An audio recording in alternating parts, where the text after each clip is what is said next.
ندمت لي ما جربتهمش من قبل. كنت دائما نشوف هذا الوصفه بصح كنت نحقرها ونقول مستحيل تجي بنينه، وبعد ما جربتها بدلت رايي 100%. احتفظوا بها وجربوها في رمضان راح تعجبكم بزاف. في مقله درت فيها شويه تاع الزيت ودرت حبه بصله قطعتها مربعات صغار، نقليوهم مليح ومن بعد نضيفو التوابل. درت الملح وشويه تاع الفلفل الكحل ونخلطهم، يعني نقليهم حتى نتحصلوا على هذا اللون.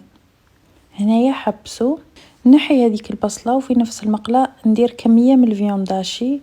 انا درت حوالي 250 غرام، نفتحوهم مليح.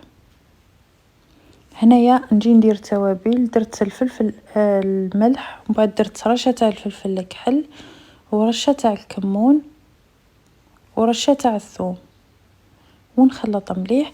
هنا كي يكون لكم الفيونداشي تاعكم كتل بهذا الشكل، جيبوا هذيك اللي يمرسوا بها البطاطا وشوفوا كيفاه ترجعوا لكم، يعني هايل.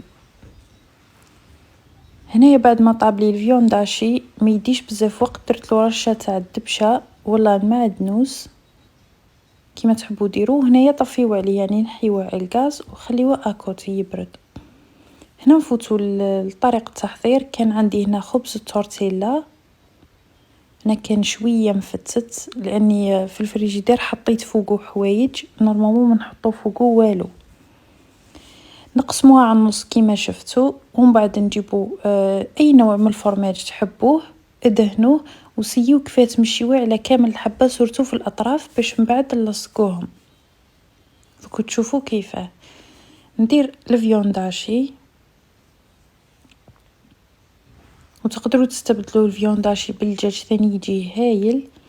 ونزيد هذاك البصل المكرمل ونديروا الفرماج. درت هذا تاع سلايس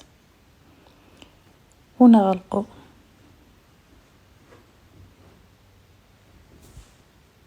ساهله ماهله وجو بزاف بنان.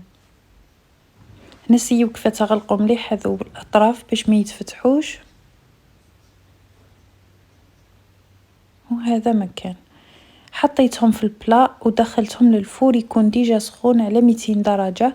شعلت لهم من الفوق ومن التحت، ما يديوش بزاف وقت وراح يتحمروا لكم بالشكل اللي راكم تشوفوا فيه.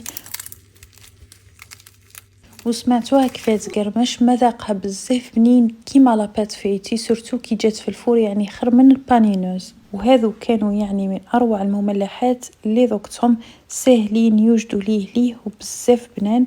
سجلوا هذه الوصفه راح تحتاجوها، واذا جربتوها ما تنساوش تخليوا لي رايكم في التعليقات. وبسلامه الى فيديو قادم.